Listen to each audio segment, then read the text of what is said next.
This jacket made of snakeskin is a sign of how much I value my own uniqueness and freedom. It's not the first time Nicolas Cage has been kicked out of a house. The Oscar winner used to own 15 homes worth a total of $150 million, but his bad luck with money shocked everyone in Hollywood. His $6.3 million Bel Air home was taken back by the bank in 2009. That house alone cost him $18 million. But there's something more sinister going on behind these moves. Court records show that someone he trusted totally lied to him. The guy who took down his empire was not a stranger. It was someone who could get to everything. You will not be able to say anything after hearing the truth about who stole his money. Nicolas Cage was born in Long Beach, California, on January 7, 1964. Just like Nicolas Kim Coppola. He grew up in a house with a lot of artistic energy and a mix of different background. August Coppola, his father, loved books so much that he built his whole life around them. Joy Vogelsang, his mother, could move like poetry and showed other people how to do the same. Nicolas was the youngest of 3 boys. He was a quiet child who watched a storm of art happen all around him. It wasn't just inside the house either. He came from the Coppola family, which is a well-known name in Hollywood. Francis Ford Coppola, his uncle, was making movies better. On screen, his Aunt Talia Shire was making characters come to life. Nicolas could see people making up lies everywhere he looked. And slowly, without him trying, the air started to shape him. When he was 6, everything changed. His parents split up, and the bright house he used to live in became 2 separate homes. He went to San Francisco mostly with his mother. Those were hard years. Nicolas saw his mother go through ups and downs of bad moods because she had bipolar disorder. These events taught him empathy in a quiet way, long before he knew what the word meant. The boy from a famous family also learned what it was like to be scared and unstable. He became stronger because of that mix, which later helped him get inside the minds of the people he played. Still, something else grew next to the pain. He began copying stars he liked when he was 8 years old. He liked James Dean a lot. He looked at how Dean walked and how his voice cracked in some scenes. Afterward, he started putting on short plays at family events. Every table at the Coppola home in Napa Valley was full of creative people. Nicolas had to act for family members who already knew how important stories were. These times set off a spark. It made him feel alive to act, even if it was just his family eating dinner. When he was 9, he joined a small acting group in his area. In his first part, he played a pirate in a school play. Even though it was small, it showed him what was to come. At the same time, things at home did not get better. Because his mother was sick, life was uncertain, and money was tight. He later went to Beverly Hills High School, but it wasn't at all like his dream of going to a school full of popular kids. He was picked on. He didn't feel at home. He even quit. He did street shows and played in Hollywood alleys to make extra money. He did everything he could to keep his dream alive. Nicolas went to Los Angeles to live with his dad when he was 15 years old, after his mother was put in another home. It was a tough change, but it made a whole new world possible. He got into the punk rock scene and used it to show how he felt about everything. He bleached his hair white to look like Elvis Presley, who he loved so much. His voice, his body language, and even the way he imagined walking into a room were all Elvis. These early pics were not made by chance. They helped me feel strong, even when things were hard in my life. Things got even worse when I was 16. He saw Crispin Glover at basement film shows. They became friends and helped each other come up with new ideas. Nicolas put everything he had into method acting. He slept in phone booths to get a feel for being homeless for a part he was going for. He wanted to be cold, hungry, and tired. He wanted the truth. His need to dig deeper became one of his best traits. The shift at 17 came next. He tried out for Rumble Fish. George Ford Coppola, his uncle, directed the movie. He was cast in a small role as a drug dealer. Getting rid of the family name was hard, even though it should have been easy. He made a brave choice. He stopped calling himself Coppola and started calling himself Nicolas Cage. The name comes from both John Cage, an experimental musician, and Luke Cage, a superhero he liked. This name meant freedom. In other words, he would run his business his own way. The fight went on, though. He had dyslexia as a kid, which made it hard for him to read scripts. He trained his body to feel speech instead of reading it so he could remember lines by ear. So, during auditions, he often made things up on the spot and shocked the directors. What other people saw as a weakness slowly became one of his traits. He did odd jobs like bringing pizza to pay for voice lessons at the Beverly Hills Playhouse. Teachers at the Playhouse didn't like him because they thought he was too serious. They wanted power. He wished for fire. That stress shaped his style, which would later burst on screen in ways that only he could do. He also dated Christina Fulton when he was 17. Their relationship was intense. His early performances showed how he felt during those years. Real pain was used to make people that were believable. Real fights turned into a lot of energy. He had no idea that he was building his skill.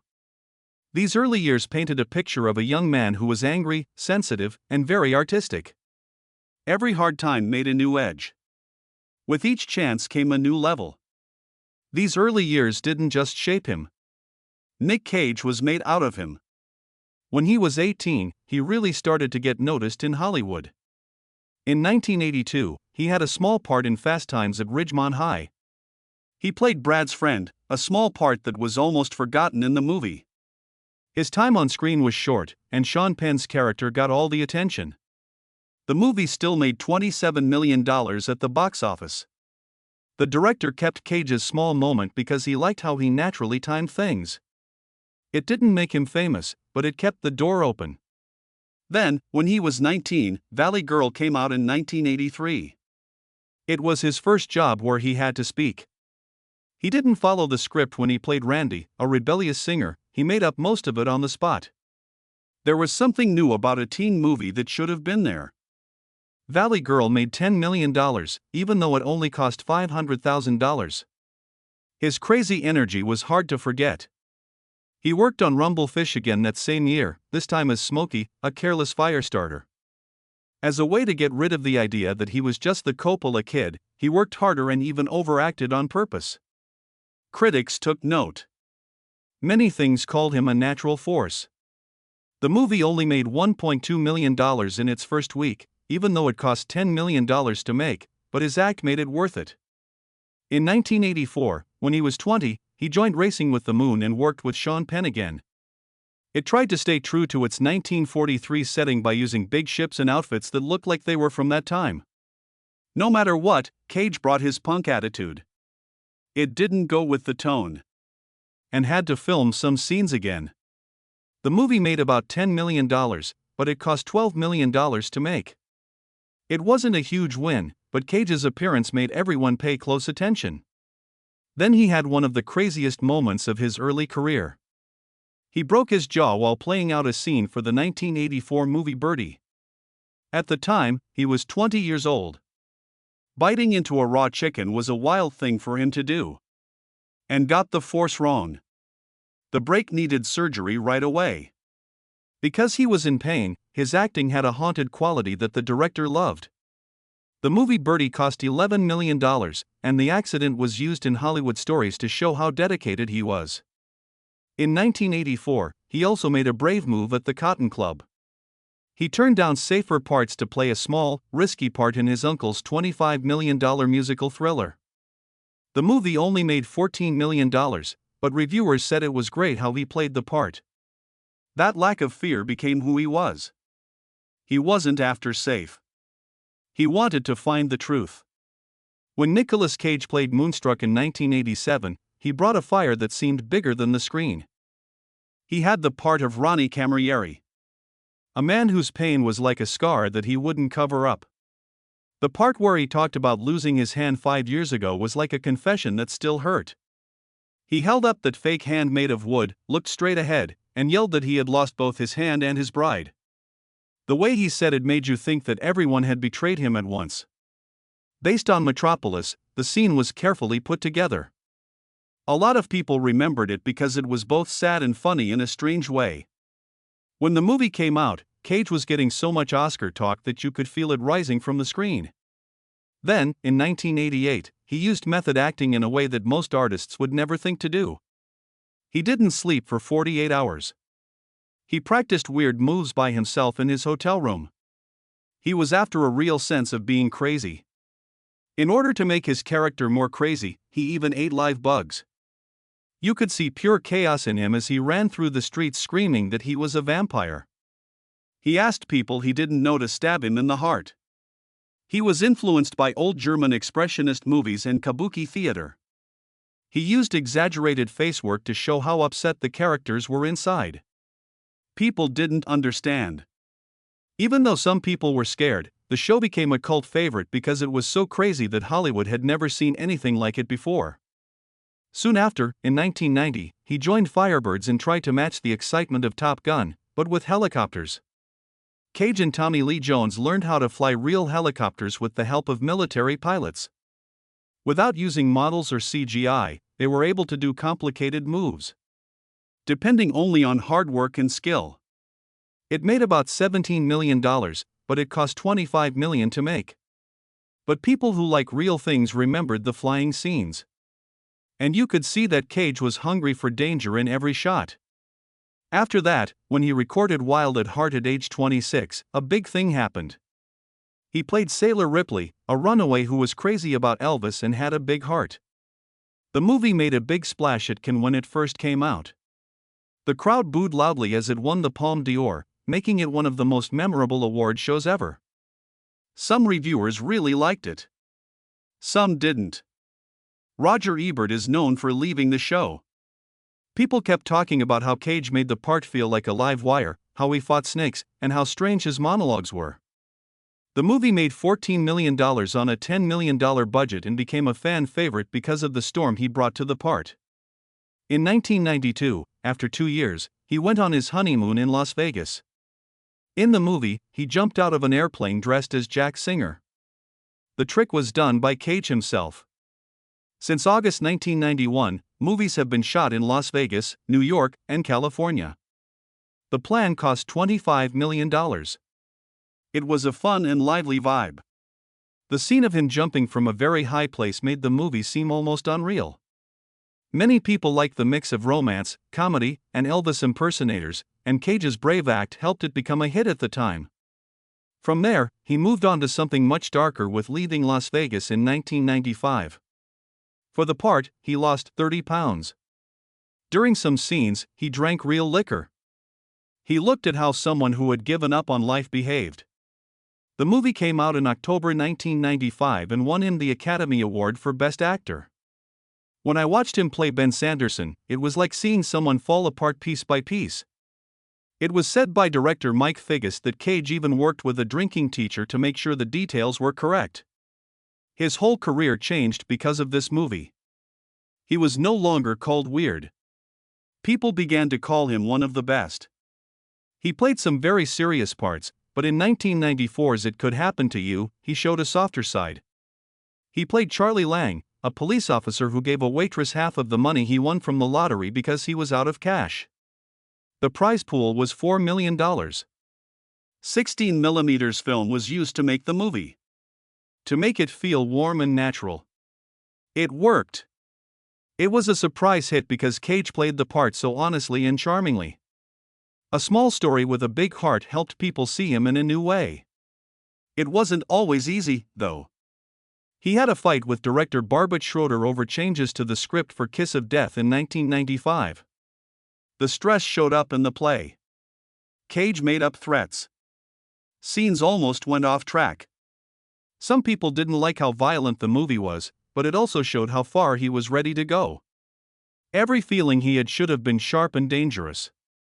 Then there was a strange part when he bought a stolen Tyrannosaurus Bataar skull for $276,000 in 1997. He paid more than Leonardo DiCaprio for it. It turned out that the fossil had been taken from Mongolia without permission. It got Cage into trouble with the IRS because he had to give it back. In the end, he had to pay $14 million in taxes and give up valuable items and land.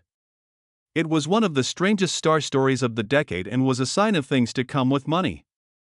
Most of his big action parts came during that time. He played Stanley Goodspeed in The Rock in 1996, when he was 32 years old. Real tear gas tanks were used in one of the most powerful scenes in the movie. The shaking and tiredness that Cage felt were real responses, not effects. The signs of his character were the same as those caused by VX nerve gas, which can paralyze and stop breathing in seconds. Even the part where he pokes his chest with the atropine syringe was done according to medical rules. He did everything he could to make the movie seem real. In 1997, when he was 33 years old, he did Con Air and became Cameron Poe, a parolee who got stuck on a transport plane with dangerous prisoners. It got as hot as 100 degrees in Nevada, where they filmed scenes. The Wendover airfield in Utah was hit by dust storms, while the actors worked outside in the sun for long days. The movie got 224 million views around the world. People are still talking about how the last scene, which was made at the Sands Hotel while it was being torn down, mixed fiction and reality in a way that is hard to describe. He was also in Face Off that same year. There was a story where he and John Travolta switched looks, which was hard for the effects teams. They made molds of both actors out of silicone and added tiny details like pores and hairs that were put on purpose. The molds looked like they were living because they moved a little. When Cage had to wear a mold of his own face, he said it felt weird. He and Travolta were able to imitate each other so well because the effects were so real. People still talk about this when they talk about new effects. He moved into City of Angels in 1998. As the angel Seth, who is quiet and falls in love. The scene with the wing loss took days of wire work and emotional attention. He put everything he had into the part. Meg Ryan said that he put real feeling into the roles. The movie didn't win any awards, but the people who liked it still remember it. The bee attack that made the news later happened during The Wicker Man in 2006, but he had been looking for danger for years before that. In the 2000 movie Gone in 60 Seconds, he wrecked 12 cars and helped set up a huge race through downtown Los Angeles with 50 classic cars. He always tried to stay away from trick doubles. The crash scenes took days to film, and Cage was there to help plan them. Nicolas Cage was on top of Hollywood more than most people. A few years ago, he made more than $40 million, and every company was after him. It seemed like he could buy anything he wanted with that kind of money. But the shine slowly went away. The IRS had put $14 million worth of tax liens on him by 2009. Everyone was to blame. Samuel Levin, Cage's business manager, he said, pushed him into risky real estate deals. He claimed Levin didn't listen to his advice, let his spending get out of hand, and left him drowning in debt. After the fact, court papers said Cage lost more than $150 million while Levin was in charge, which included more than $6 million in property taxes. Cage had to sell almost everything he owned when everything was over. Some people said it was the worst tax disaster in recent Hollywood history. And for a while, it seemed like every news story was about him.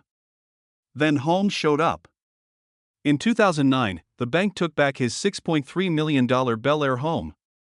At one point, the estate was on the market for $35 million, but only got $10.5 million at auction after being offered for 11,917 square feet. It was only a small part of the fall. Cage had 15 very nice homes spread out all over the world. There are private islands, castles in Europe, and houses that are stuffed with art, jewelry, and hard-to-find items. They were worth about $150 million altogether. After the crash of 2008, he saw them go away one by one, often at huge losses. Only his Bel Air home had 6 loans on it worth $18 million. Agents looked at the house and said it had a frat house chic vibe. That was the last insult he got as his real estate empire went apart. In 2009, he had trouble everywhere. He was sued for $36.7 million by a director who said the idea for National Treasure had been stolen.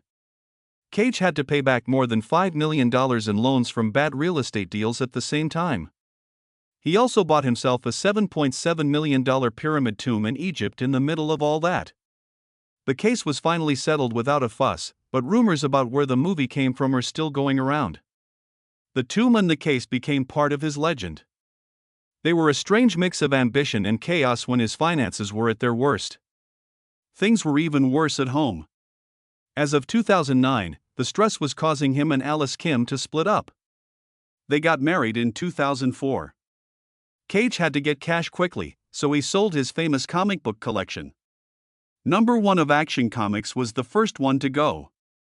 It made $2,161,000, making it the first comic to make more than $2 million. His boss told him he had to sell valuable things like old cars. The split didn't happen until 2016, but the first signs of trouble showed up in those tough months when his debts grew and he felt like everything was falling apart. That comic book auction is still one of the most talked about sales of all time. His job also seemed unstable. The movie Bangkok Dangerous came out in 2008, making it cost $45 million. But in the US it only took in $15.3 million. It was the worst number 1 start since 2003, even though it opened at number 1 with $7.8 million at the box office. The movie didn't do well at the box office and Cage lost about $42 million after marketing costs were added up. Soon after, in 2011, he was arrested in New Orleans for hitting a woman. After a fight with Alice Kim while drunk and making a disturbance. People who saw him said he was yelling and hitting cars before the cops caught him. Later, the charges were dropped, but people made fun of him and talked about him in whispers and jokes. By the time he was 40, he was known for making strange decisions in his personal life as well. He spent $150,000 on an octopus as a pet and called it cool. He said it helped him deal with worry, think in new ways, and stay motivated when movie pressure got too much. There were also cobras, sharks, and even a snake with 2 heads in his house. The octopus became a symbol of that strange time in his life when his imagination and chaos were mixed. Then there was a change. In 2018, when he was 54, he became Mandy. The movie was scary, dark, and like a dream. It opened at Sundance and only made $3.9 million in screens, even though it cost about $5 million to make. But it went viral online. People shared videos of Cage yelling into the night while drinking tequila that had been soaked in LSD. They said he was born again. It was weird, real, and full of feeling. Then all of a sudden awards came up again. He was marked by Mandy as a cult hero. Opened the door to a fresh start. In Kick-Ass, 2 years before, he had shown a different side of himself. At 46 years old, he played Big Daddy with a big, campy energy that made me think of Adam West's Batman. The movie made $96 million around the world, but it cost $26 million to make. People watched his scenes and lines over and over again and made memes out of certain times. He had gone for the ridiculous, and it worked. And in 2011, he got back to work with Drive Angry. About $5 million was set aside for the movie, and Cage played a man who escaped hell to save his niece. Ford Chevelles and Dodge Chargers from 1969 were used in the stunts. One of the cars was almost destroyed. The movie made $31 million around the world and helped him get more fans who liked the upbeat, action-packed B-movies. He had to deal with problems in his family as well as his own problems. Weston, his son, filed for bankruptcy when he was 11. After that came rehab, court trouble, more rehab, and public meltdowns. Court records from 2024 and 2025 showed that Cage helped Weston and got him out more than once. People both praised and criticized that dedication, which shows how messy and hard family can be. When things go wrong in life, he worked hard. He did the role of Grug in The Croods in 2013 when he was 49 years old. It made $587 million around the world, but it cost $135 million to make. It became one of his biggest hits of the decade and made men who were going through tough times look less stressed. More than 40 movies he was in during that time period show how driven he was to keep going no matter what people said. There were also a lot of stories about his crazy past. One said he gave sperm in the 1990s without being known and had more than 50 children as a result. The story made the reputation stronger. It was said in whispers. Fans made jokes about it. It was just one more strange thing in a life full of them. Then Pig came along in 2021. He played a quiet man looking for a lost truffle pig when he was 57 years old. There is no action or blasts, only feelings. Rotten Tomatoes gave the movie a score of 97% based on 268 reviews, and many people said it was his best work in almost 20 years. It was slow and deep, and many people had forgotten how deep he went. It changed the course of his late career. At age 58, he took on the unbearable weight of his huge ability in 2022. He played a made-up version of himself who was in trouble and losing his fame. In the story, he took a $1 million offer to go to the birthday of a huge fan, but then he was pulled into a CIA mission. The movie had funny parts, sad parts, and self-reflection parts. People loved how Cage made fun of his past. As an old man of 59, he played Dracula in Renfield in 2023. He put real Fong implants in and pushed the performance to a crazy, high level of energy. Fans said the movie made them think of older Cage movies like Vampire's Kiss because it had both scary and funny parts. People who reviewed the movie said he stole it with his style. He played the lead in The Surfer at South by Southwest in 2024. The story about a man losing his home was based on rumors about Cage's own past, and that fire came through in the performance. It felt like a personal thing. He might have put old anger into the part. Christina Fulton, his ex-wife, sued him in 2025 over their son Weston. He was 60 years old at the time. The case was dropped, and Cage went back to work. He hinted at a long-leg sequel and spent time with his collection of rare books, which included pieces worth millions of dollars and a text from the 1300s. His work seemed more stable, with a mix of personal projects and well-selected studio movies. He had made more than 125 movies by November 2025. Since 2010, he's had an average of 4 a year.